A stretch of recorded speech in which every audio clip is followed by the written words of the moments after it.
I never expected an email to feel like a punch to the gut. Yet here I was, perched on the edge of my sofa in the soft glow of dawn, hands trembling around my mug of cold coffee as the words swam before my eyes. Greater than, after much discussion, we've decided it's best you don't join us this year. It took a moment to register that it was addressed to me. My name, Rowena Mercer, stared back, crisp and official in the subject line. Family reunion, change of plans. The room spun so slowly that I could feel the carpet shifting beneath my feet. And then the silence settled in, heavy as a lead blanket.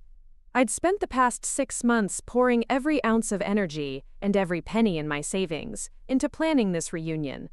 The venue was booked, the deposits paid, a sprawling countryside manor with an ivy-covered facade, a garden big enough to host 50 of us around picnic tables and vintage lanterns. I'd hired the caterer who made my grandmother's salmon tarts just right, and sourced that cherry orchard the family had loved when I was a kid. I'd designed invitations, created a private website with photos from old albums, and rallied cousins scattered across 3 continents. All because family mattered to me, even if it hadn't always been easy. But here it was, laid bare. They didn't want me. The phrasing was polite, almost clinical, but the message was clear. I was uninvited. I closed my eyes, trying to steady my breath. My heart hammered. My first thought was denial. There must be a mistake. I refreshed the page, convinced a correction would load. But nothing changed. No second email offered apologies, no frantic call from my cousin Lily to explain.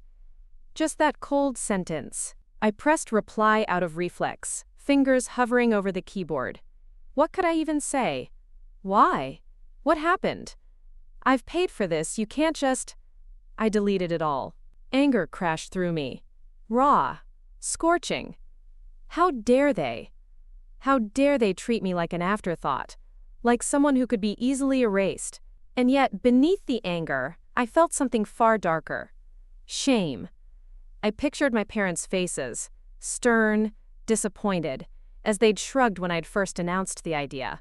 If you want it so badly, put on the reunion yourself, my mother said with that clipped tone that always made me feel small. But don't expect us to roll out the red carpet. I'd taken the comment to heart and decided to prove them wrong.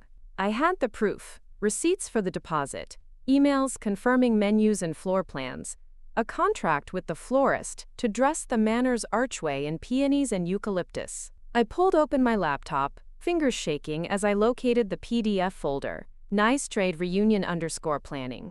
Each file felt like a testament to my commitment. Every click, every draft of the seating chart a brick in the foundation of what I'd envisioned.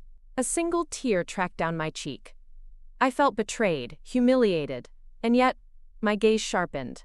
Betrayal ignites something unpredictable in you. It's a strand of fire that can either burn you from the inside or forge you into something stronger.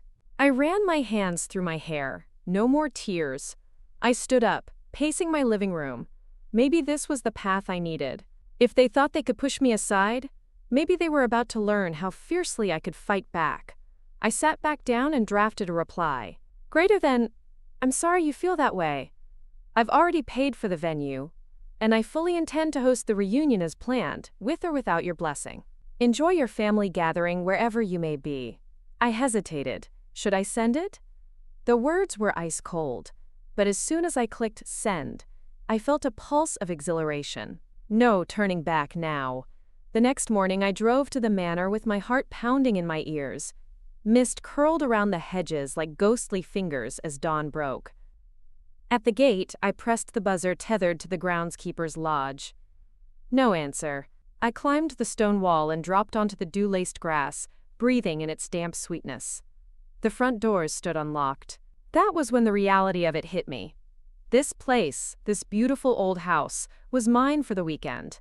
Mine to fill with laughter, stories, and the scent of fresh flowers. Mine to reclaim a piece of the family history that had always slipped through my fingers. Inside, I found the banquet hall. Long tables set with spotless linens waiting for place settings. My heart swelled. This was exactly how I'd planned it. Exactly how it was meant to be. I walked down the center aisle, running my hand along the polished wood, as if greeting an old friend. I could almost hear the echoes of voices from past gatherings, the familiar handshake of my Uncle Marcus, and the boisterous laughter of my cousins. A sudden noise made me jump. Somewhere in a back room, the door creaked open. I froze, chest tight. Footsteps. Someone was here. My pulse thundered. I crept toward the sound, every sense on fire. I turned a corner and came face to face with my cousin Lily. Her eyes widened, her grip on a stack of wedding invitations frozen halfway to her lips. "Rowena, what are you doing here?" she whispered. Panic and something else. Relief mixed in her voice. Before I could answer, the Manor's phone rang, its shrill tone echoing off the walls like a scream. Lily jumped and bolted toward the kitchen. I stood still, my breathing ragged. My heart raced with the promise of confrontation, and I couldn't help but relish every second. To be continued. Before we jump back in, tell us where you're from. If this story moves you, please subscribe. Tomorrow, I have a special story for you. Before we jump back in, tell us where you're from. If this story moves you, please subscribe. Tomorrow, I have a special story for you. The recording stopped, but the echo of those words still reverberated through the half-empty room. I sat motionless in front of the camera, my breath catching, my heart stubbornly refusing to settle back into its rhythm. For a moment, I wondered if I should have taken the day off, pretended I was sick, given myself permission to hide from the world. But hiding has never been my style. The soft hum of the rental venue's air conditioner drifted around me, a constant reminder that every hour I hesitated, I was bleeding money. I'd booked this place months ago, poured my savings into a contract I believed would salvage something I'd grown up expecting would always be there, family. And now, that belief had been shattered. I pressed play again, watching my own voice tremble as I asked for the subscription, for the engagement, for the small validation I craved. The cursor blinked in the editing timeline, daring me to cut, to refine, to polish, until it no longer sounded like a confession. But this wasn't a polished confession. This was my truth, raw and unfiltered. A gentle knock on the door startled me. I muted the playback and stood, smoothing the front of my blouse and wiping a stray tear from my cheek. "It's open," I called, my voice steadier than I felt. The door clicked, and Julia stepped in. My best friend, my greatest cheerleader, the only person aside from my sister I'd invited today. "Ro, you okay?" she asked, her eyes scanning the dimly lit room full of folding chairs and undecorated tables. I managed a half smile. "I will be. I'm just processing." She crossed the room and wrapped me in a hug that felt like armor. "You did what you had to do." She stepped back and fixed me with a determined look. "They uninvited you. They disrespected you. You canceled the venue. Now what?" That was the question, wasn't it? Now what? I inhaled slowly, allowing her confidence to seep into me. Now I show them exactly what they lost. Julia arched a brow. "With YouTube videos?" I laughed, it sounded hollow. "With more than that, this isn't just a channel. It's my life. It's my story. And it's proof that you can't erase someone just by saying she doesn't belong." I ran a hand through my hair. "I'm turning this place, this empty hall, into something they'll regret abandoning." She nodded, interest sparking in her eyes. "Tell me more." I led her over to the whiteboard I'd hastily propped against the wall. It was covered in scribbles, "Family Uninvited" at the top, arrows branching out into live stream panel, guest speakers, fundraiser for youth programs. Under budget, I'd written in bold red, "Covered by Ro, no refunds." Julia whistled. "You're going full guerrilla reunion?" I tapped the whiteboard. "I have connections. Former classmates, community leaders, people who felt the sting of exclusion. We'll turn this into a celebration of community, a reunion for everyone who's ever been sidelined. And we'll live stream it right here." Julia grinned. "I love it. So, first step, guest outreach?" I nodded, pulling out my phone. "Yes, and then decor, catering. But I want personal touches, stories, letters from strangers who found their chosen family when their own let them down." Julia's eyes misted. "That's beautiful."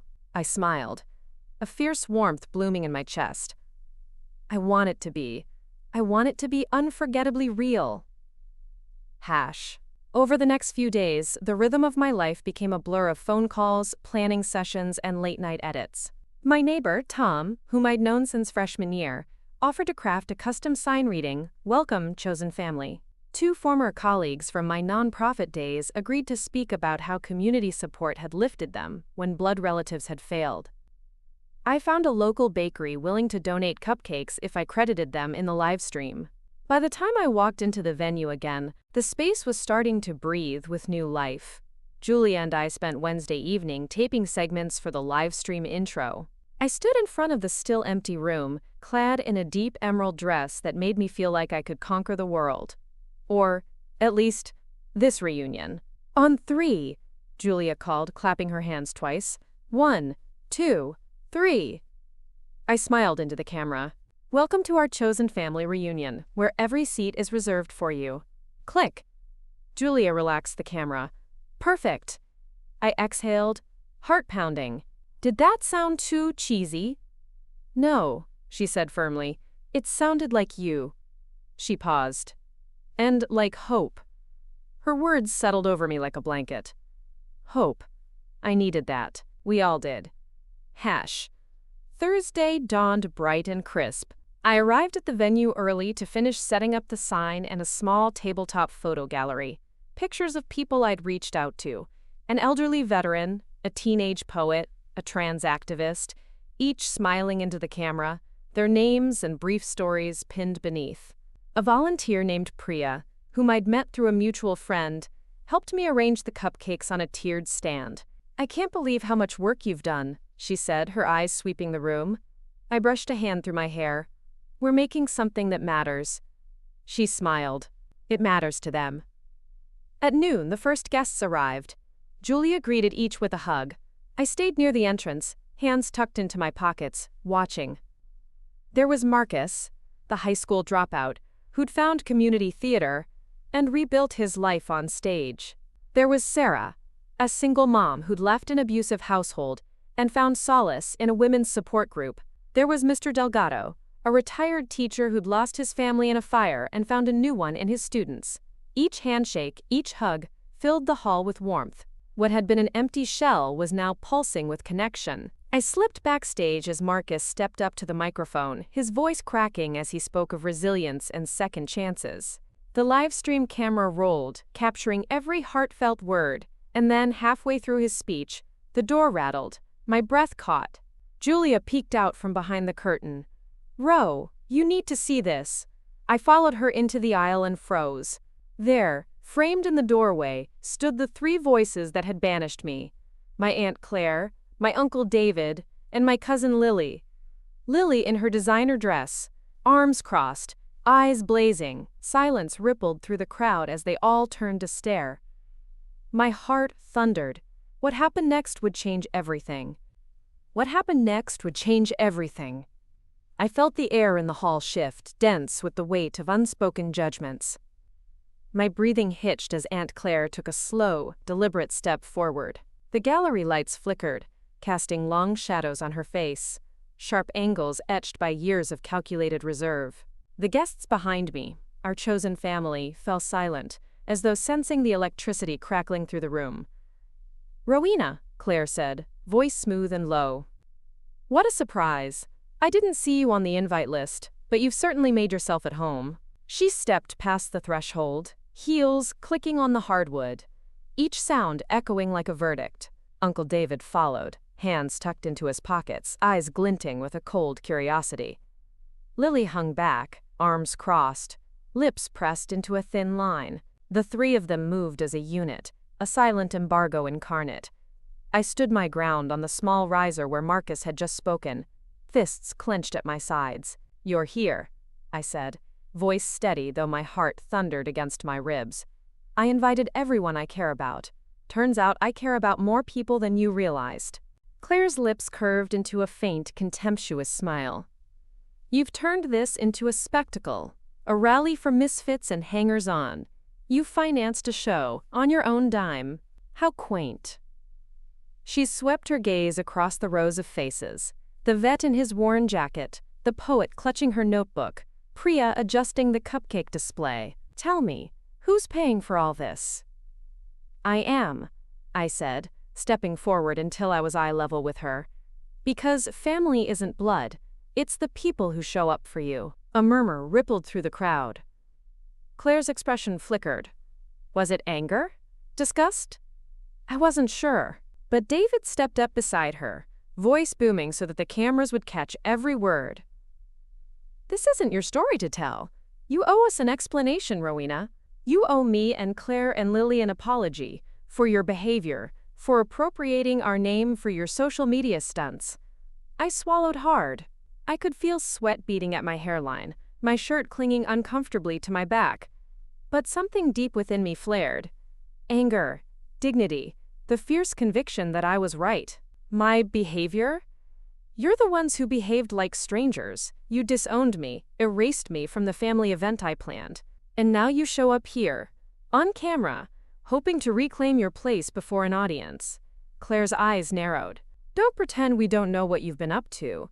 Posting pity parties online, dragging our name through the mud. You wanted attention, so you manufactured drama. I laughed, though it came out brittle. Manufactured? I manufactured nothing. Everything that's happened is real. Including this farce? Lily's voice cut in like a blade. She stalked forward until she stood less than 2 feet from me. You think inviting a bunch of strangers will make you powerful? That viewers will pity you and click subscribe? My chest tightened. I wanted to lash out, to remind them of the countless nights I'd stayed by Lily's side when she was sick, the holidays I'd driven hours to bring Claire coffee when she had deadlines looming. I wanted to remind them how they'd always expected me to patch the cracks in their lives, but now they threw away the patchwork for a fresh canvas. But I didn't. Instead, I took a breath. I looked at Lily. Really looked. In that moment, I saw the flicker of something behind her defiance. Doubt. And I saw the faces of my chosen family. Cameras trained on every second, waiting. If you think this is about pity or clicks, I said, voice low and controlled, then you don't know me at all. This is about reclaiming my story. My voice. I reached behind me and lifted a simple wooden box. My grandmother's heirloom, passed down to me in a handwritten note months ago. It was tied with a faded ribbon, the edges worn from years of handling. Claire's lip curled. What is that? I lifted the lid, revealing a stack of yellowed letters. Memories. Family letters. Some of them written by our great-grandmother. I wanted to share our history today, the real history, before you decided I didn't belong. A hush fell. Lily's eyes widened, unexpected regret flickering in their depths. David opened his mouth, but no words came out. I lifted the first letter and cleared my throat. These are words written in an age when family meant standing by each other through storms. Not abandoning one another at the first sign of disagreement. Not uninviting your own blood. I began to read, voice steady, each sentence painting a portrait of resilience and unity. With every line I felt a power surge through me. The gallery walls faded away. There was only me, the letters, and the truth we all shared.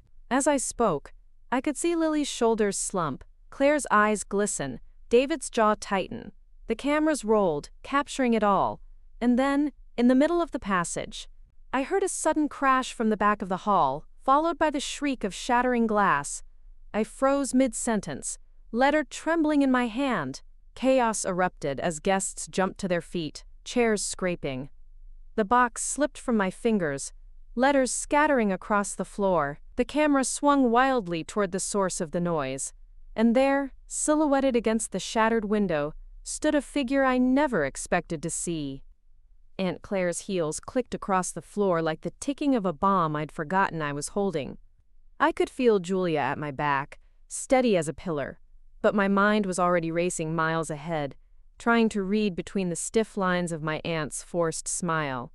Lily trailed behind her, arms crossed tight over her chest like a barricade, eyes darting to the livestream camera, then away again. The room pulsed with hushes and shifting feet, the scent of cupcakes and fresh brewed coffee suddenly too sweet, too cloying in my throat. I stepped forward, squaring my shoulders as if the words I needed would magically appear in the space between us. Claire's voice cut through my hesitation. "Rowena, we need to talk." A murmur rippled through the hall. Marcus, standing by the mic, hesitated, his fingers still curled around the stand. He glanced at me for permission. I gave him the slightest nod. "Keep going, don't let them swallow this moment." He cleared his throat and turned back to the audience. "So, as I was saying, when you find the people who see you for who you really are." His voice faded into a gentle hum as I led Claire, David, and Lily to a corner near the welcome sign Tom had made. Julia stayed glued to my side. "What is this?" I asked, folding my arms, mirroring Lily's stubborn stance. "You uninvited me. You told me I wasn't wanted at the reunion. Now you show up here?" Claire's mouth twitched. "We didn't realize you'd do this." She gestured around, her fingers flitting through the air as if trying to grasp the string lights and paper lanterns, the hum of laughter, the walls vibrating with hope. "We thought you'd just let it go." "Let it go?" I repeated, my voice sharper than I intended. "Claire, I paid for that venue. I booked it months ago because you asked me to. I wanted this to be for everyone. You shut me out." David sighed, his gaze drifting down to the floor. "We didn't think you'd take it so personally." Julia let out a noise that was half laugh, half scoff. "You took her money and then locked her out of her own family's reunion. What did you expect?" Lily stepped forward then, her face flushed with something halfway between anger and embarrassment. "It wasn't supposed to be like this, Ro. It was just... Mom didn't want drama. She thought..." "Drama?" My voice rose, drawing the eyes of a few nearby guests. I dropped it to a hiss. "You think this is drama? This is me picking up the pieces of something you all threw away." Claire's eyes narrowed, her hands clasping her purse so tightly her knuckles whitened. "Rowena, this... spectacle." She waved at the crowd, the banner, the laughter echoing off the walls. "It's not how we handle things in this family." "That's the problem," I shot back, my pulse roaring in my ears. "You don't handle anything. You sweep it under the rug, pretend it didn't happen, ice people out until they come crawling back." Claire opened her mouth to protest, but I wasn't done. "Not this time," I said, my voice steady now, each word landing like a stake in the ground. "This is my reunion. This is my family now. People who showed up. People who want to be here." David finally met my gaze. "Rowena, come home. The real reunion is tomorrow. Come back. We'll figure it out." It was Lily who flinched at that. I saw it. The tiny betrayal in her eyes. The hint that maybe she didn't agree. But she stayed silent, arms still crossed. I shook my head. "No, David, I'm done waiting for you to figure it out. You want to talk? You want to explain yourselves? You can do it here, with everyone watching." Claire bristled. "Absolutely not. We don't air family business." "Then you can leave," I said simply. The words dropped like a stone in a pond. The ripples reached the edge of the hall, where Marcus was wrapping up his story. Applause rose, covering the tense bubble around us. Julia squeezed my hand under the table. Claire looked at me for a long, silent moment. "This isn't over," she said finally, her words like frost. I didn't flinch. "No," I agreed. "It isn't." They left without another word. Hash. That night, after the last cupcake had been boxed up, the folding chairs stacked and the live stream gear packed away, Julia and I sat on the floor of the now empty venue, backs pressed against the wall. The adrenaline had worn off, leaving behind a dull, throbbing ache under my ribs. Julia nudged me with her shoulder. "You okay?" I stared at the scuff marks on the linoleum. "I don't know." She let out a soft laugh. "Good. Means you're still human." I leaned my head on her shoulder. "I meant what I said. I'm not going back." "I know." She was quiet for a moment. So what happens now? I sat up, the seed of an idea already taking root in the back of my mind. Now? Now I do what they never could. I build something that lasts. She grinned. And how do we do that? I smiled back, feeling the spark ignite. One story at a time. Hash. What I didn't know then was that Claire, David, and Lily weren't done. Not by a long shot. Because while I was busy stitching together a new tapestry of family and hope, they were quietly unraveling threads I hadn't even realized were frayed. The next morning, my phone buzzed with a single text from an unknown number, greater than, "You really think you're untouchable, Ro? Watch your back." My hands shook as I read it again and again, the words burrowing deep beneath my skin. Julia, half asleep on the couch, jolted awake when she saw my face. "What is it?" she asked, alarm rising. I held out the phone, my throat dry. "They're not done with me." Before Julia could answer, another buzz lit up my screen. Greater than, "We're coming for what's ours." It was signed, C. The text sat on my phone screen like a curse I couldn't scrub clean. "We're coming for what's ours," signed C. It wasn't the words themselves that scared me. It was the certainty behind them. Claire didn't bluff. She'd spent my entire childhood perfecting the art of wielding her authority like a scalpel, carving out obedience with one cold smile. Now it seemed she was sharpening her blade again. I could feel the warmth drain from my face. The floor under me felt slick, unsteady, like a frozen pond about to crack. Julia sat up, rubbing her eyes, her hair a frizzy halo in the early morning light. "Let me see." She took the phone from my hand, reading the messages twice before looking back at me. "Rowena, we need to figure out what she means." I forced a breath past my tight chest. I know what she means. She's going to ruin me. She's going to try, at least. Julia put the phone down and took my shoulders. "So, let her try." "You're not that scared little girl anymore." I wanted to believe her. God, I wanted to, but my mind was already racing, replaying every vulnerable thing I'd shared in the last few days. On the live stream, in the hallway confrontation, in whispered conversations that might have carried farther than I thought. The family reunion I'd canceled had turned into something else entirely, a spotlight I'd willingly stepped into. And now, Claire was going to weaponize it. I stood up too fast, my knees popping. "We have to get ahead of this." Julia watched me pace the tiny kitchen, our mugs from last night still stacked in the sink. "How?" I glanced at the wall calendar. The big block letters, Chosen Family Live Stream Part 2, mocked me from today's date. "We go live again. Today, we tell them the truth before she twists it." Julia's eyes widened. "Ro, that's risky?" I finished for her. "Yeah, but if I've learned anything, it's that silence is her greatest weapon.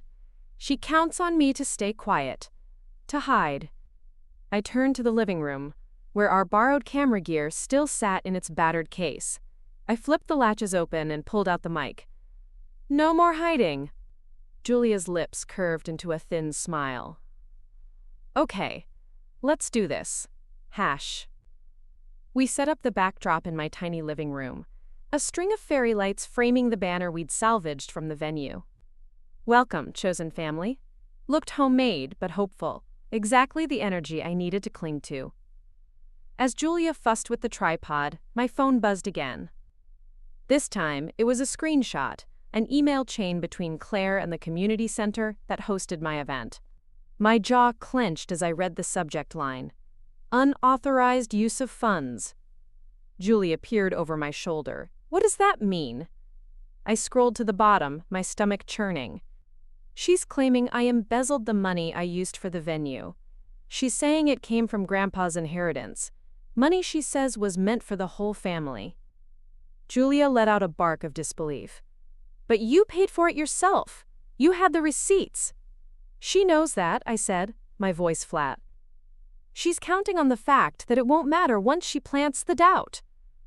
Julia grabbed my wrist. Then we kill the doubt. Now. Hash. We went live at noon. I watched the numbers climb. 10, 50, 200. Faces I'd never met flickered across my phone, names I didn't know but felt connected to anyway.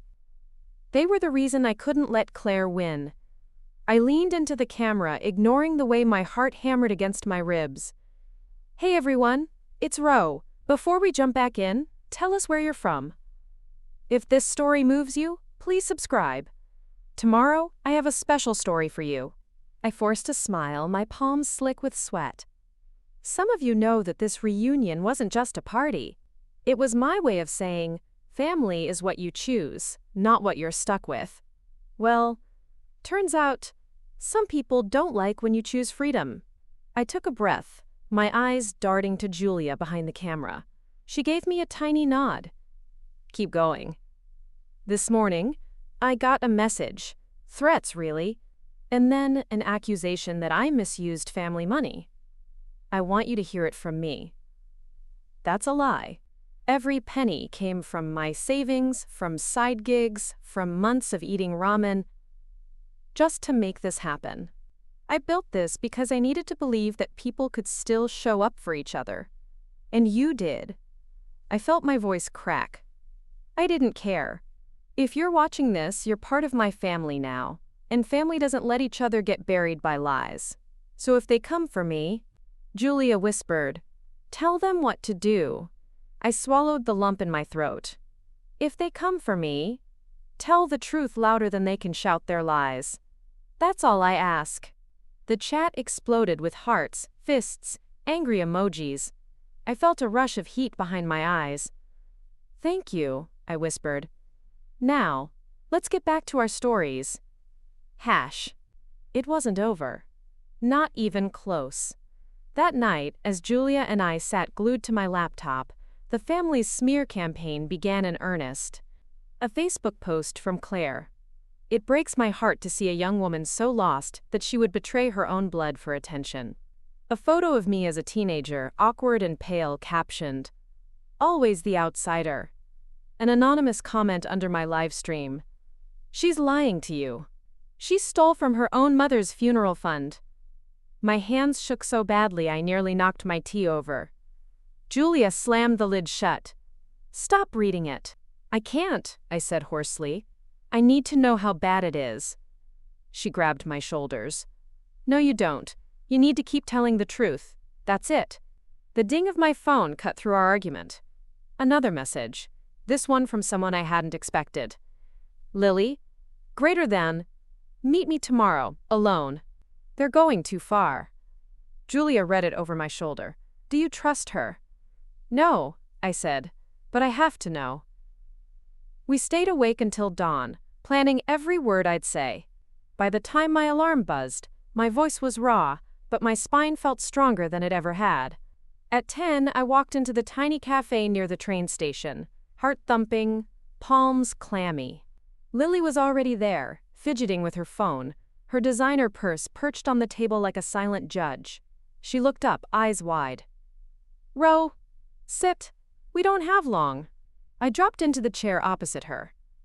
What do you want? She flinched at my tone. I want you to know. I didn't know how bad it was going to get. Mom, she's in too deep. She wants to ruin you because if she can make you look unstable, she can keep Grandpa's money. I narrowed my eyes. So it is about the inheritance. She nodded, tears pooling. She wants to prove you're a threat, that you're reckless, dangerous. She's hiring someone to dig up anything they can. And if they can't find dirt, they'll make it up. The cafe around us blurred into static. Why are you telling me this? Because, Lily whispered, I'm tired of pretending. I'm tired of being her puppet. I leaned back, my mind racing. So help me. Lily swallowed. How? Testify. Tell the truth. Publicly. Come on my next live stream. Tell everyone what she's doing. She looked like she'd been slapped. Ro, if I do that, She'll cut you off? I finished for her. Join the club. She covered her face with her hands. I need time. I leaned across the table, my voice a razor's edge. Time is the one thing we don't have, Lily. If you want out, if you want your freedom, you have to fight for it. She looked up at me, her mascara smudged. I'll think about it. Don't think too long, I warned. Because this story, it's not just mine anymore. Hash. Back at my apartment, Julia waited with 2 mugs of tea and a fresh notebook already half filled with names and timelines. Did she give you anything useful? I dropped into the chair, exhausted. She wants out, but she's scared. Julia leaned forward, her eyes sharp. Then we keep going. We keep the camera rolling. We keep building our family. We make it so big, so loud, they can't bury it. I met her gaze, a flicker of hope sparking in my chest. This story took us a long time. If you like it, subscribe. Now, back to the story. I lifted my phone and hit record. Because if they were coming for me, they'd have to get through all of us first. The soft blue glow of my laptop screen was the only light in my living room as the city slept outside my window. I sat cross-legged on the floor, Julia curled up on the couch behind me, her head resting on a pillow balanced precariously on the armrest. She'd tried to stay awake with me but gave in sometime after midnight. Now her gentle snoring was the only thing keeping me tethered to the moment. I scrolled through comments on the latest stream, the words blending together into a river of solidarity and worry. Strangers, now friends, offering couches if I needed to disappear for a while, offering lawyers, offering prayers. Each one a reminder that my story had stopped being just mine the second I turned on that camera.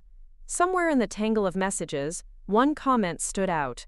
Greater than "they're not your family, Ro, we are, and we're louder than they are." I read it again and again, until the tears blurred the screen. My fingers trembled as I typed back. Greater than, "Thank you, we're not done yet." But my mind kept drifting back to Lily, her tear-streaked face across that cafe table, her voice cracking under the weight of secrets she'd never asked to carry. I could still hear her whisper, "I'll think about it," like she wanted to believe freedom was an option. I wanted to believe it too. Hash. The next morning, I woke to a knock at the door that rattled me from a dreamless haze. Julia jolted awake beside me, her hair a wild halo, mascara smudged under her eyes. "Who is it?" she whispered. "I don't know." I pushed myself up, every muscle protesting after another night spent on the floor. The knock came again, sharper this time. I peeked through the peephole, my heart skipping when I saw Lily standing in the hallway, hands shoved deep into her coat pockets, eyes red and swollen. I cracked the door open. "Hey!" She didn't look up. "Can I come in?" I stepped aside, motioning her in. Julia sat up on the couch, rubbing her eyes. "Want coffee?" Lily shook her head. "I can't stay long."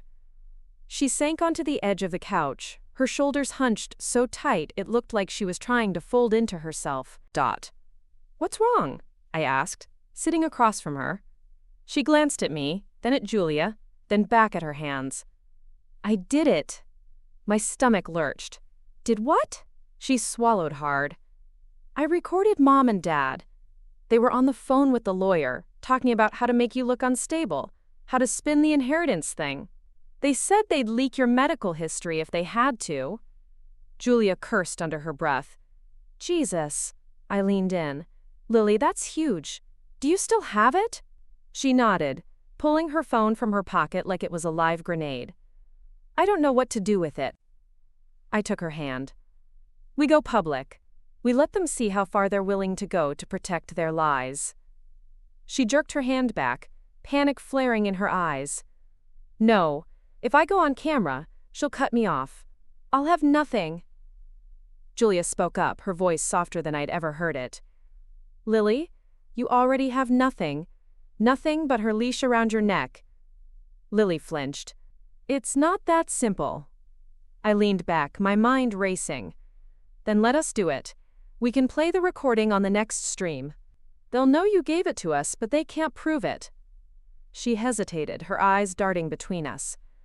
"Would you really do that? Take the heat for me?" Julia snorted. Honey, you're late to this family. We take the heat for each other. For the first time since she walked in, Lily smiled. It was small, broken around the edges, but real. She handed me her phone. It's in my voice memos. Password is my birthday. I remember, I said. Thank you. She stood, her eyes glistening. I have to go before she notices I'm gone. Julia walked her to the door. Hey, if you ever need somewhere to stay. Lily shook her head. Not yet. But maybe soon. She slipped out into the hall, the door closing behind her like a final exhale. Hash. I didn't wait. Within an hour, Julia and I had the audio pulled up, the tinny recording crackling through my laptop speakers. Claire's voice, sharp as a knife. We'll leak her breakdown. Everyone loves a scandal, they'll eat her alive. David's low rumble. We need to make her look unstable enough that no lawyer will touch her. I scrubbed a hand over my mouth, fighting the bile rising in my throat. Julia slammed her palm on the table. They're monsters. I closed the laptop. They're not my family anymore. We spent the rest of the day prepping the stream. Julia drafted bullet points while I re-recorded the intro, my voice steadier than it felt. Every so often, my phone would buzz with another hateful message from an anonymous number. Lines that all sounded the same now. You'll regret this. You're nothing without us. They were wrong. Hash.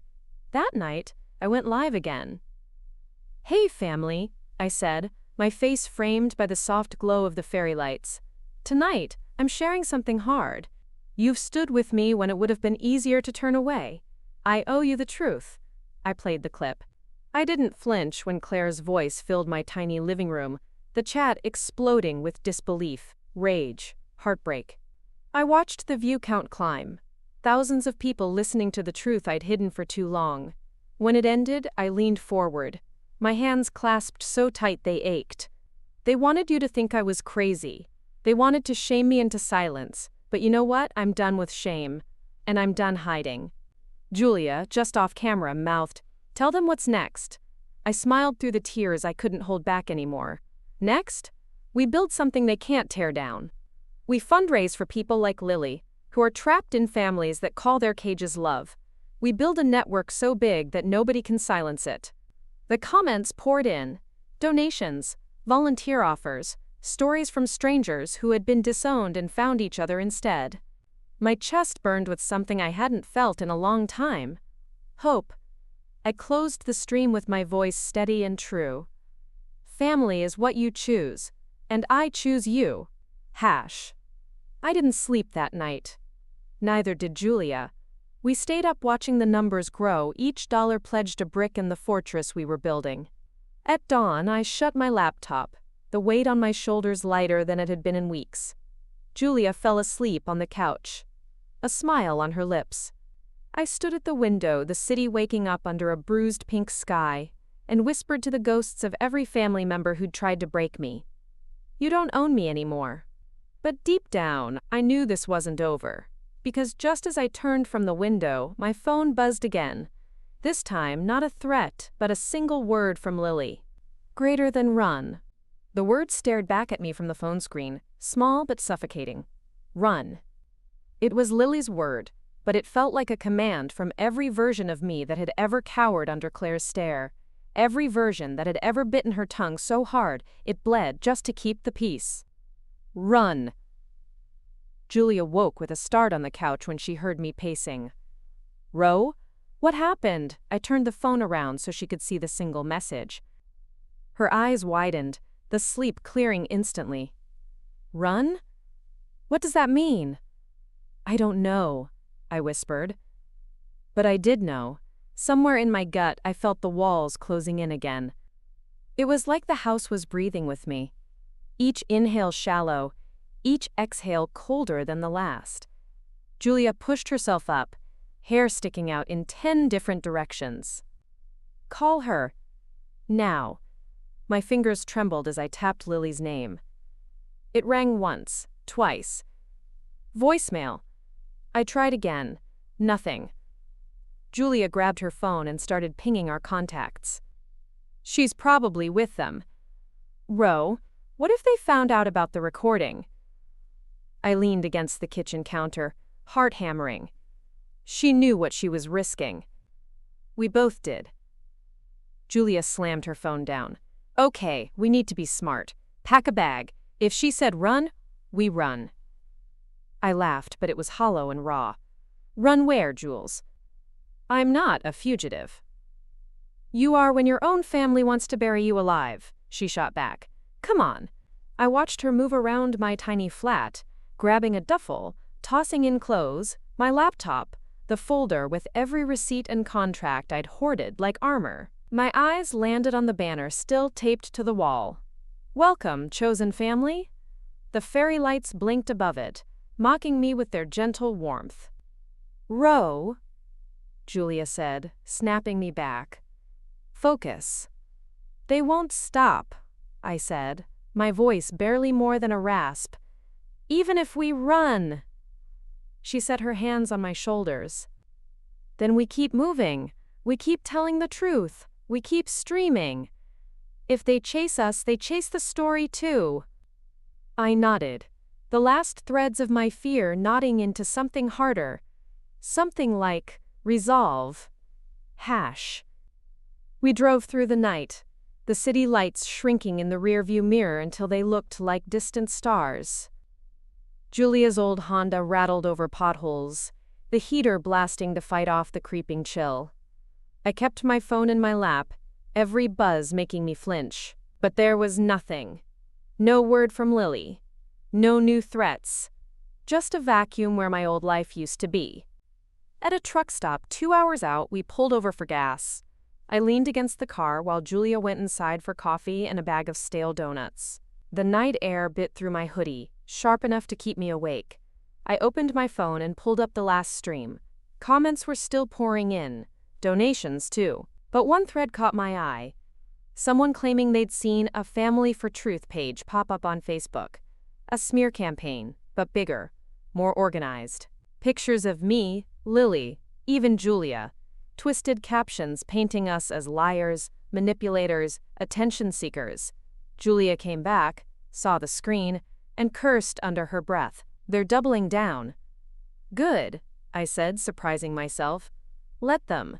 The louder they get, the more people ask why they're screaming so hard. Julia passed me a cup of coffee. Where to now? I thought about it. About every safe place that didn't exist anymore. Then I remembered Tom from the community center, the old converted church he'd offered as a backup venue. West. We go west. Tom's got that place in Brighton. Julia grinned, shoving the car into gear. Road trip. Hash. The church looked like it had been stitched together with hope and leftover bricks. Ivy crept up its sides, the stained glass windows cracked, but still catching the morning light. Tom greeted us at the door, all wiry arms and worry lines. Jesus, Ro, he said, pulling me into a hug that smelled like old books and coffee. I've been watching the streams. You okay? Not even close, I said, and he laughed. A dry, brittle sound. Julia hoisted the duffel onto her shoulder. We just need a place to lay low for a few days. And maybe an internet connection, Tom waved us in. You got both. There's an old office upstairs. Locked door, no windows big enough to crawl through. You'll be safe. Safe. The word tasted like a lie, but it was better than nothing. Hash. The next 2 days blurred together in a cycle of bad coffee, worse sleep, and constant updates. The Family for Truth page ballooned overnight, fueled by anonymous donors and bots pushing their poison into every corner of the internet. But every lie they spread, someone in our chosen family knocked down with receipts. Screenshots, clips, emails. Proof. On the third night, we went live again. I sat cross-legged on the floor, the cracked, stained glass behind me turning the lamplight into a swirl of muted colors. Julia handled the camera, her hand steady. Hey, family, I began, my voice steadier than it had any right to be. It's me, we're safe. For now. The chat bloomed with relief. I let myself breathe it in. I want you to see something, I said, pulling up the Family for Truth page on my laptop. The camera zoomed in on the lies. My teenage photo, a made-up police report, doctored messages. They think this will break me. They think I'll crawl back. beg for forgiveness just to make it stop. But I'm not that girl anymore. I looked straight at the lens, like I could see every person watching. This isn't just my story, it's ours. And every time they try to bury me, they remind me exactly why we're here. Julia gave me a thumbs up behind the camera. Tell them. So here's what we're gonna do, I said. We're starting a legal fund. Not just for me, for anyone who's ever been threatened into silence. We're gonna build a network so strong they can't touch us. And we're gonna keep telling the truth until they choke on their own lies. The chat exploded. Donations, volunteers, lawyers offering help pro bono. My chest felt so tight I thought I might burst.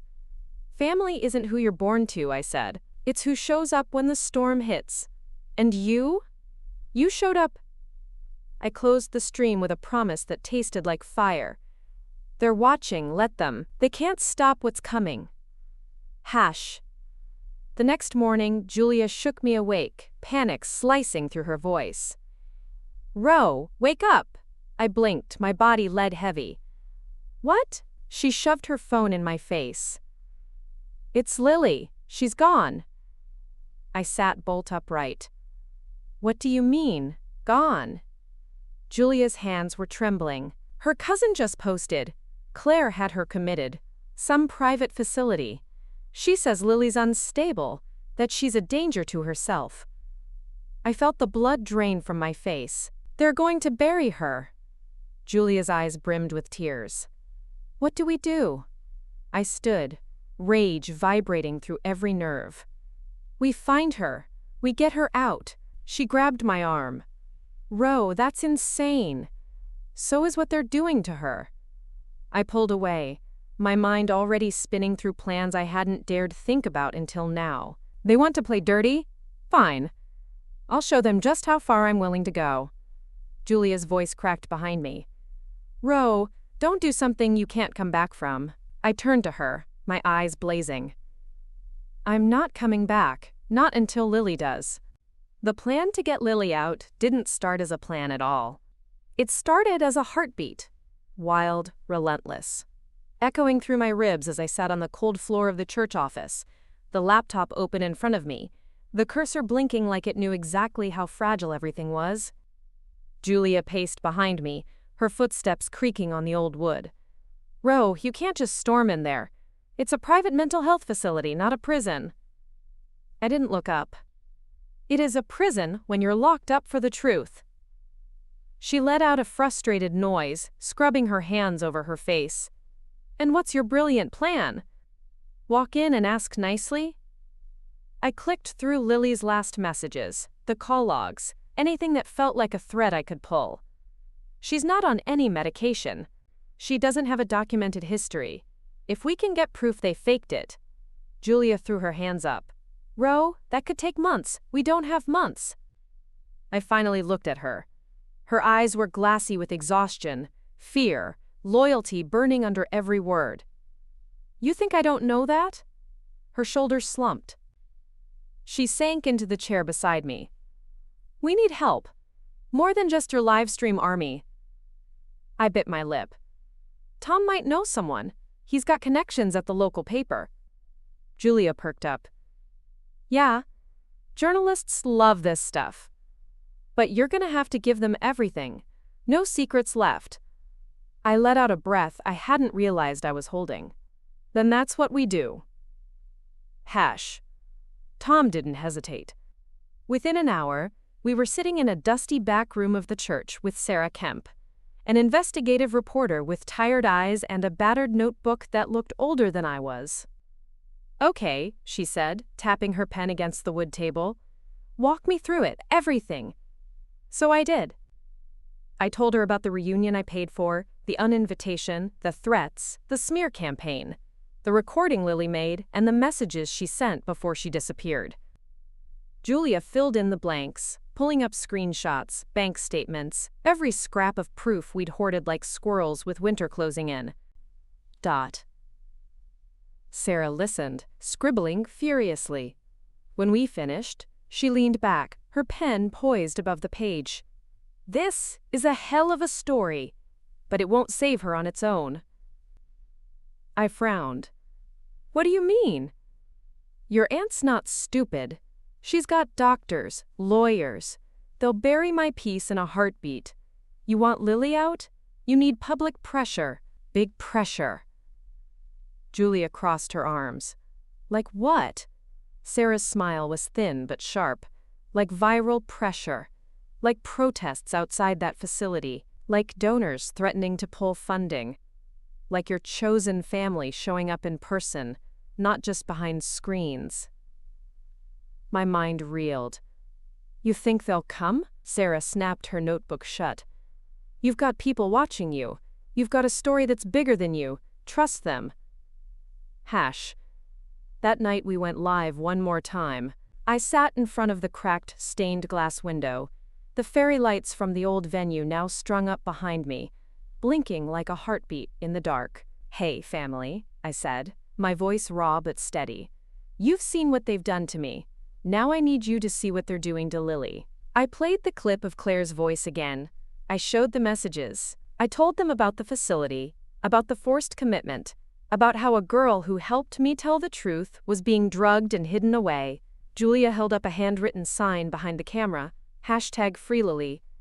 I need you to show up, I said, my eyes burning, not just here, not just with words. I need you to stand outside those gates, hold signs, sing songs, make them see us, make them see her. I ended the stream with my voice cracking. Family shows up, so show up. Please. 2 days later they did. Hundreds of people. Strangers, neighbors, old classmates who'd seen my streams and remembered the girl who sat alone at lunch, showed up at the iron gates of the so-called retreat Claire had paid for. They held candles and cardboard signs scrawled with Lily's name. They chanted, they sang, they live-streamed every guard who tried to push them back. Julia and I watched from a borrowed car parked up the hill, the engine idling, my hands clenched so tight my knuckles ached. What if it's not enough? I whispered. Julia reached over, squeezing my hand. Then we fight harder. It didn't happen all at once. Nothing ever does. First came the local news vans, drawn by the spectacle, the candles flickering against the steel gates. Then the bigger outlets picked it up. Family scandal or human rights violation. The headlines read, "Hungry for clicks." The facility director gave a tight-lipped statement about patient confidentiality. Claire issued a single line through her lawyer. My niece is unstable. We're doing what's best for her. But the world didn't buy it. People started digging. Old neighbors, classmates, ex-employees of the family's business. Stories surfaced about Claire's iron fist, her manipulation, the smear campaigns that destroyed anyone who crossed her. The story took on a life of its own. By the time the second week rolled around, the gates cracked open.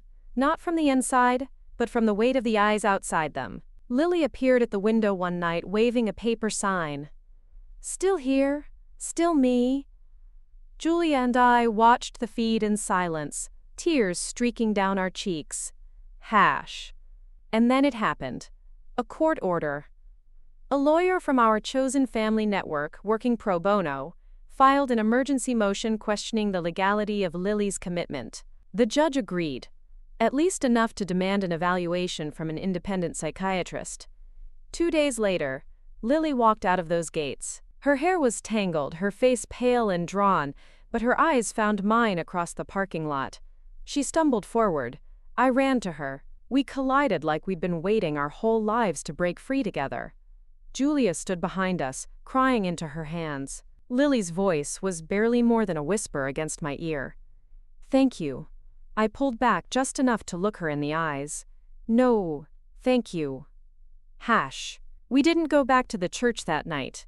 We found a cheap motel 2 towns over. No cameras, no prying eyes. We barricaded the door with a chair and fell asleep on the scratchy comforter, our hands clasped like lifelines. In the morning, the sun poured through the faded curtains like forgiveness. Julia snapped a photo of us. 3 exhausted women who'd fought for each other and won, at least for now. She posted it to the Chosen Family page with one line. Greater than, this is what family looks like. Waking up in that motel room, felt like surfacing from a nightmare I'd been trapped in for years. For a second, I almost forgot where I was, how we'd gotten there, until I turned my head and saw Lily curled up in the other bed, her hair splayed over a threadbare pillow, her breathing slow and steady. Julia snored softly between us on the floor, wrapped in an old comforter she'd stolen from the car. I sat up, my bones aching from the war we'd just fought. Outside, the parking lot glowed orange in the sunrise, the air buzzing with a heat that had nothing to do with the temperature. It was relief, fear, hope, all knotted together so tightly it hurt to hold in my chest. My phone was a slab of buzzing chaos on the nightstand. I picked it up with numb fingers, scrolling through the notifications. Hundreds of new messages, comments, donations, threats. I glanced at Lily. She'd traded one prison for another, and we all knew it. Claire wouldn't let her go so easily. Money and lawyers and old family friends who owed favors. She'd weaponize them all if she had to. Julia stirred awake, blinking at the ceiling like she was afraid it might collapse. "Morning," she rasped. "Morning," I said, my voice scratchy from too much crying, too much shouting into microphones. She sat up, running a hand through her tangled hair. "She's really free?" I looked at Lily again, my eyes stinging. "Free for now." Julia reached for her phone, her thumb scrolling automatically. "Comments are wild. They want an update." I snorted. "Of course they do." She peered at me over the screen. "You gonna give 'em one?" I thought about the thousands of strangers who'd shown up. At the gates, in the live streams, in my inbox. "They deserve it," I said. "All of it." Julia's mouth twitched into a tired grin. "Family business, huh?" "Exactly." I grabbed the battered laptop from my bag and powered it up. "And this time, we tell it all." We spent the next 2 days holed up in that room, ordering greasy pizza from the diner down the block, taking turns watching the parking lot for any sign of black sedans with tinted windows. Lily barely spoke the first day. She'd flinch when a car door slammed too loud, when the pipes rattled in the walls. But on the second night, she sat up while Julia was fiddling with the live stream setup. "Ro?" I glanced at her from the desk, where I'd been scribbling talking points I knew I'd throw out the second the camera started rolling. "Yeah?" Lily's voice trembled. "When you go live tonight, can I say something?" I turned to her fully, my chest tightening. "You don't have to, Lils. You've done enough." She shook her head, tears pooling in her eyes. "No, I want to.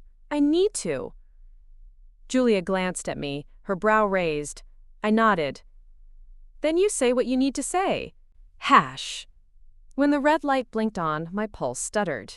The three of us sat shoulder to shoulder on the faded motel bed. The fairy lights we'd strung up behind us casting a soft glow that almost made the place feel like home. "Hey, family," I said, my voice steady despite the storm in my veins. "It's Ro. This is Lily. This is Julia. We've got something to tell you." Lily took a shaky breath, her eyes fixed on the camera. "Hi. I know some of you think I'm just collateral in this story, but I'm not." Her voice cracked but didn't break.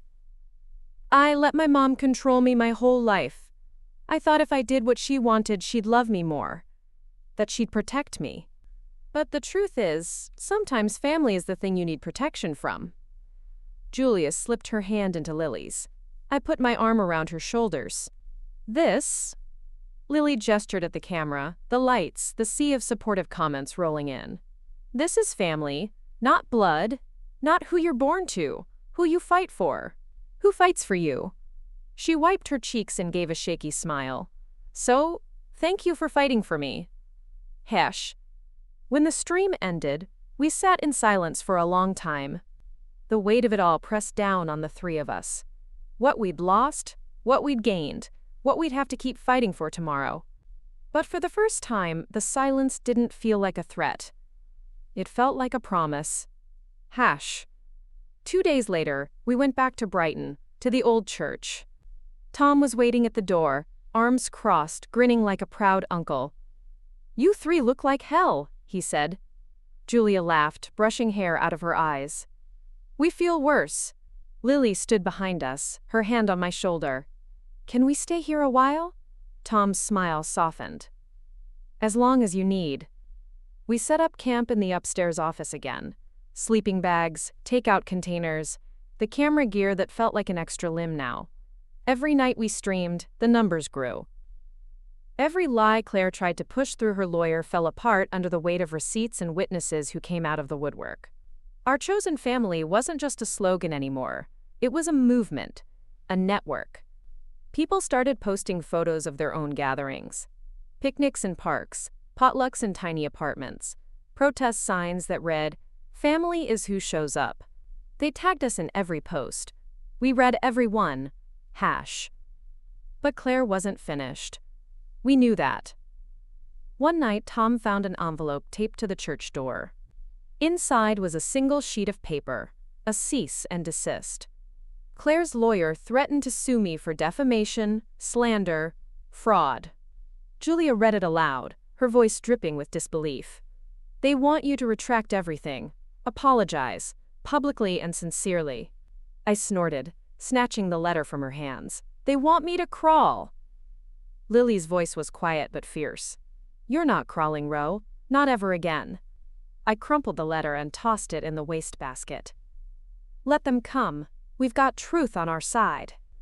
But that night, after Lily and Julia fell asleep, I lay awake staring at the cracked ceiling, the fear worming its way through my bones. Because the truth is one thing, and power is another. #. 2 days later, the lawsuit hit the papers. Claire's smiling headshot on the front page of the local rag, the headline screaming, "Family matriarch sues unstable niece for defamation." Julia threw the paper across the church kitchen. Unstable? How original. Lily just sighed, hugging a mug of cold coffee. She's going to drag this out for years, isn't she? I stood at the window, watching a handful of our people gathering in the garden out front, picking weeds, planting flowers around the old stone steps. She thinks we'll run out of fight. Julia leaned against the counter, her eyes locked on mine. Will we? I thought about the venue I'd paid for, the family that uninvited me, the people who showed up anyway. I thought about the hall full of strangers who hugged each other like they'd known each other forever. I thought about Lily, sleeping soundly upstairs for the first time in weeks. I turned back to them, my voice steady as the dawn. No, we're just getting started. The morning the lawsuit went public, our makeshift sanctuary at the old church felt more like a war room than ever. I sat cross-legged on the floor of the dusty office, stacks of notes and printouts fanned around me like a paper barricade. Julia was perched on the windowsill, nursing her third mug of burnt coffee, her eyes darting between her phone and the garden below where our chosen family volunteers were planting flowers around the broken stone steps. Lily stood near the door, arms crossed over her chest like a shield. She'd been quiet since we'd read the headline. Stye's family matriarch sues unstable niece for defamation. It didn't matter that we'd already proven so much.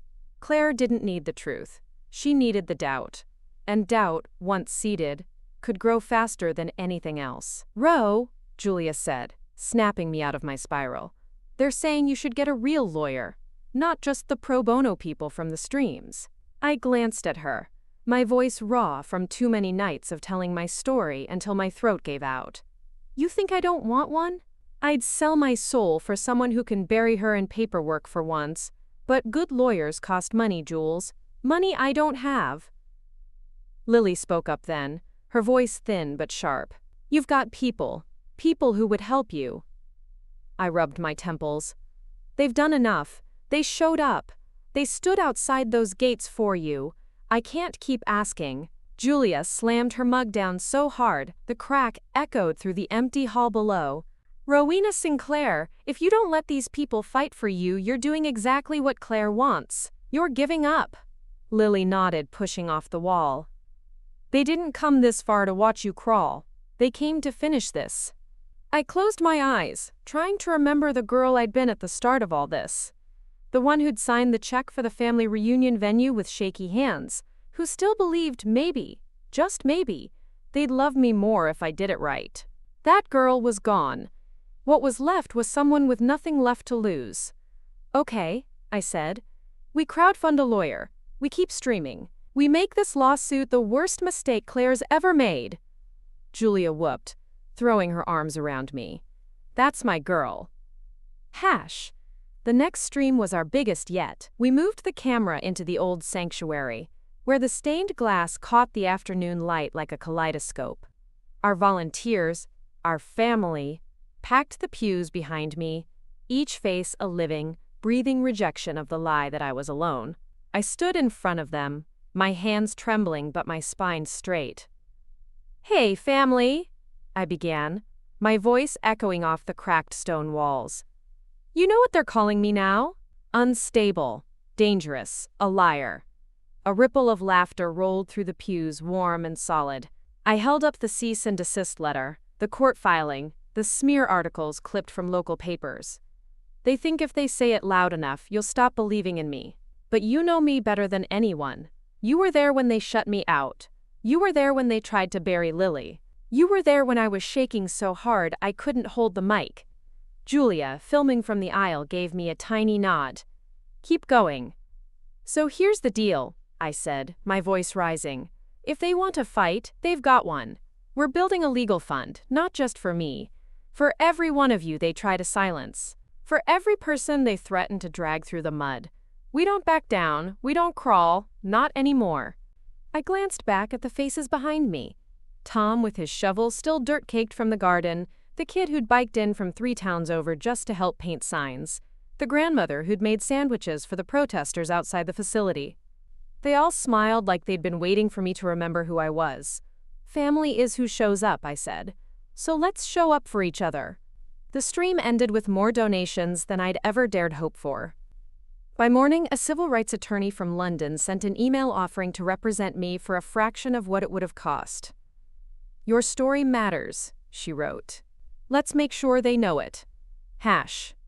The weeks that followed were a blur of depositions, statements, and late nights hunched over the same dusty church table, drafting responses with our new lawyer, her voice calm and clear in my ear as we poked holes in every lie Claire's team tried to sell. But it wasn't just the fight in the courtroom that kept me awake. It was the knowledge that even if we won, Claire would never stop. She'd dig up dirt that didn't exist, spin truths into poison, drag every shadow from my past into the harshest light she could find. One night, after another marathon call with our lawyer, I found Lily in the sanctuary, staring up at the flickering candles we'd left burning under the stained glass. "You okay?" I asked, sinking onto the pew beside her. She shrugged, her eyes glassy. "I keep waiting for it to get easier."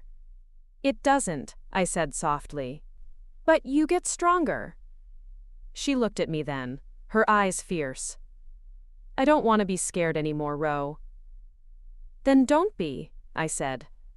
"They took enough from us. They don't get to take this too." We sat there in the hush, the flickering candles painting our shadows on the stone walls, proof that even when the light was small, it was still enough to push back the dark. Hash. The day our first court date was set, Julia burst into the office waving her phone like a victory flag. "Look at this," she said, shoving the screen in my face. It was a post from a local community group, photos of families gathering in a public park with a banner that read, "We are all chosen family."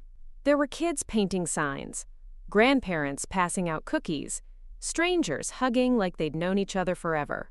"They're doing it everywhere," Julia said, her eyes shining. "It's not just you anymore." I scrolled through the comments. Messages from people I'd never met but who felt like my oldest friends. "Keep fighting. We've got you. We're not going anywhere." I looked up at Julia, my throat tight.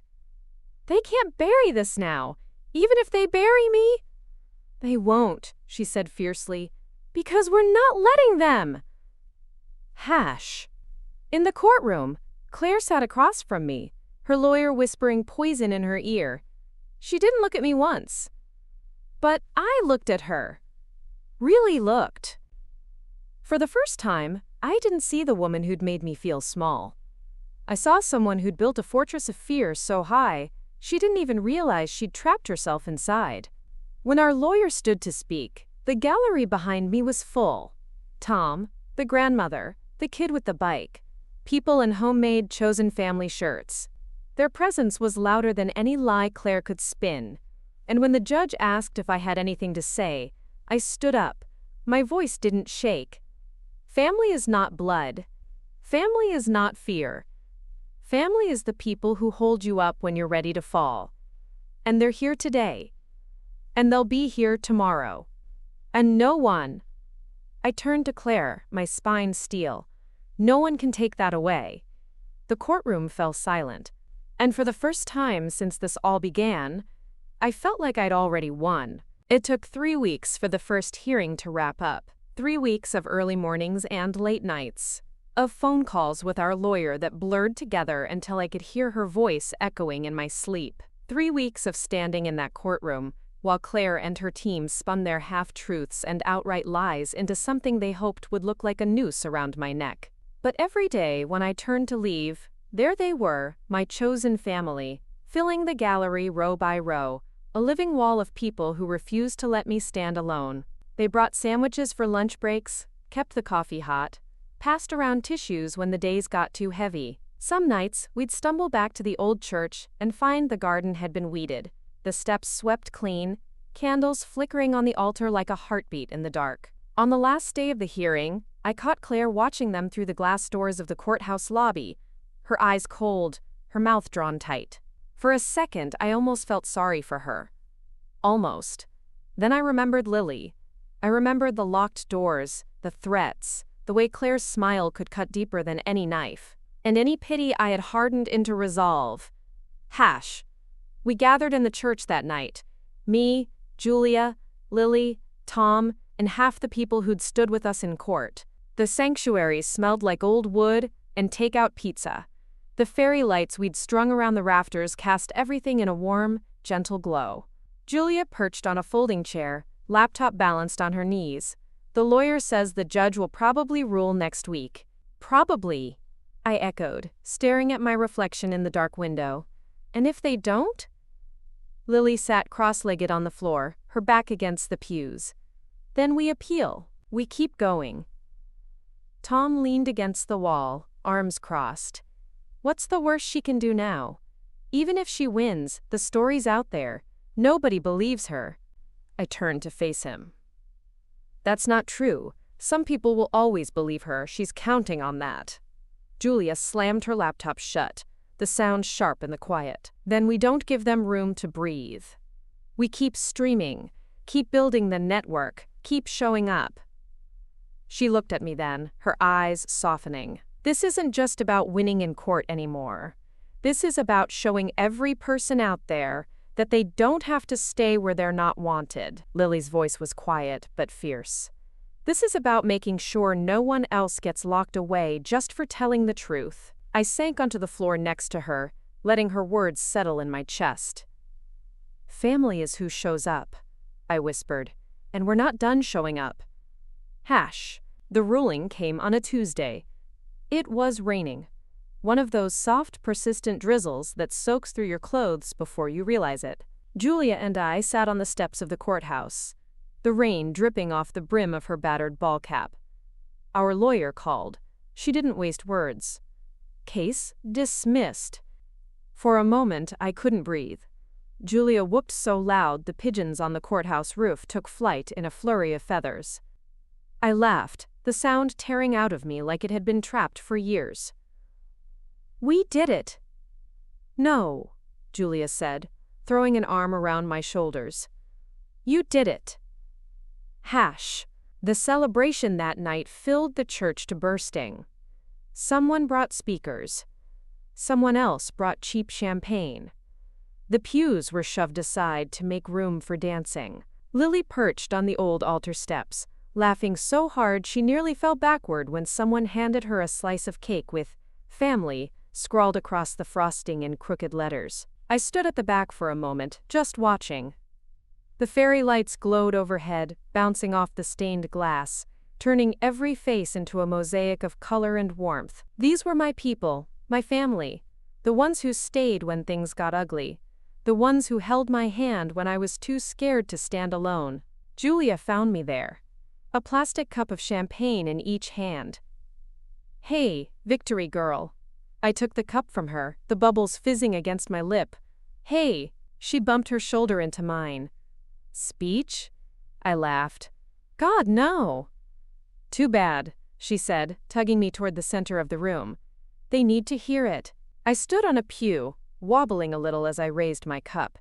The chatter faded, replaced by expectant smiles. "I don't know what to say," I began, my voice carrying through the hush. "Except, thank you.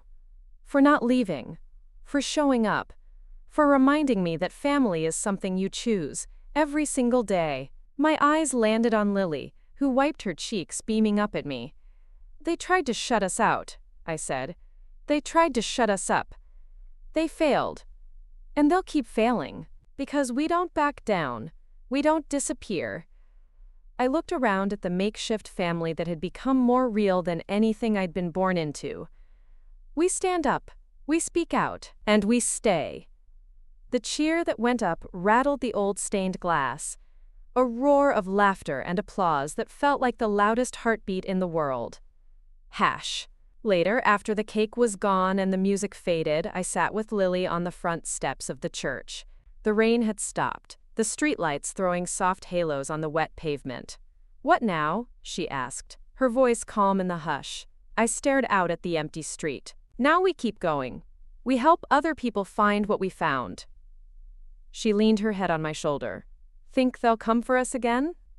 I smiled, brushing a strand of hair from her forehead. "Probably. But they'll never find us alone again."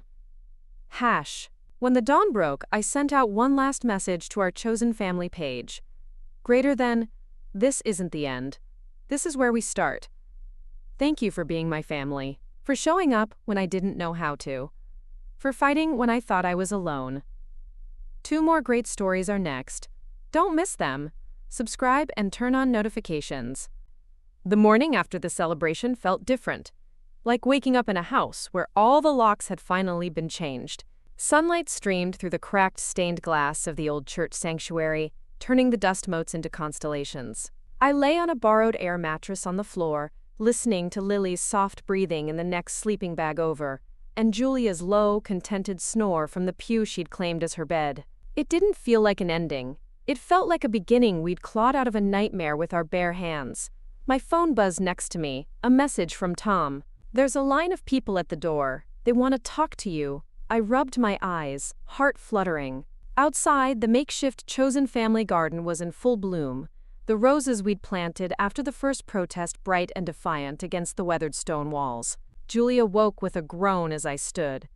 "Don't you dare sneak out alone." I tossed her a granola bar. "Get up, we've got work to do." Hash. The line at the church door stretched down the block. Strangers holding each other's hands, families with toddlers on their hips, teens with homemade signs that read, "Family is WHO shows up." Some came to hug me. Some came to say they'd left families like mine behind years ago but never found new ones. Some just came to stand close, to let the warmth sink into the cracks left by old wounds. I listened to every story, took every trembling hand in mine. Promised we weren't done yet. Inside, Lily sat with a notebook open on her lap, scribbling ideas for a legal fund, a community shelter, a resource network for anyone who'd ever been told, "You don't belong."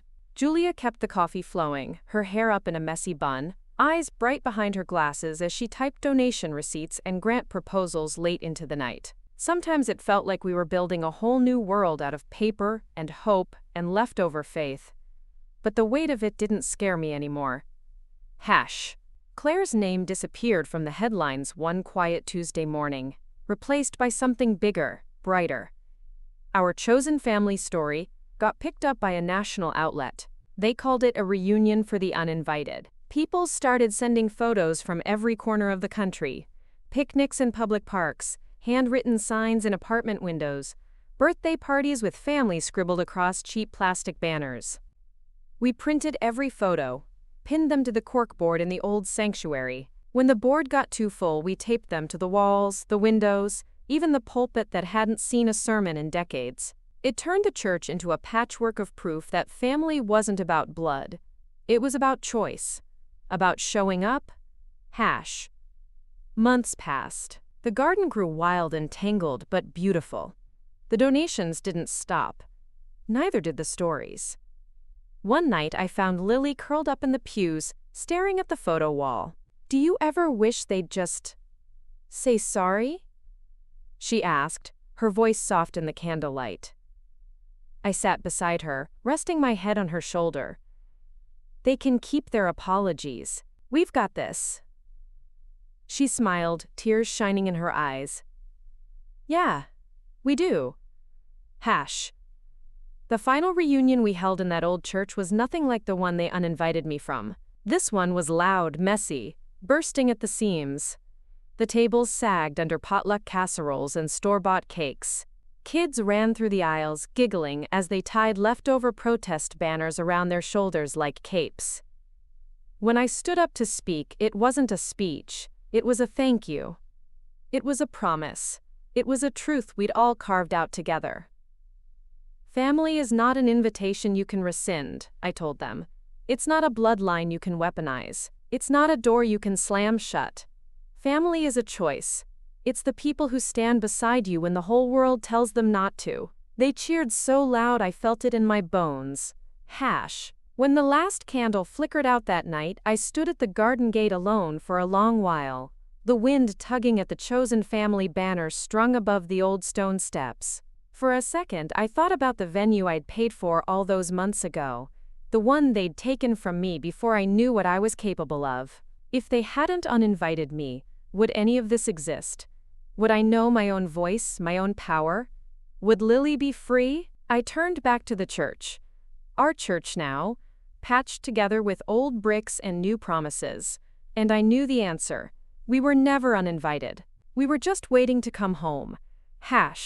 When the sun rose, I clicked record on one final message.